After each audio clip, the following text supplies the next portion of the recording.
Mama Mary. Bye! A few moments later.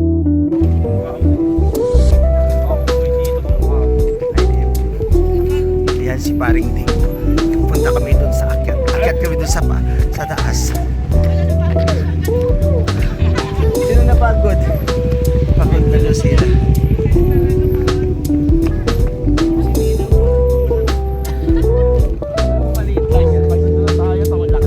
Oo. Ayan po, Mama Mary. Oy, nandito yung daanan. Daanan kabila.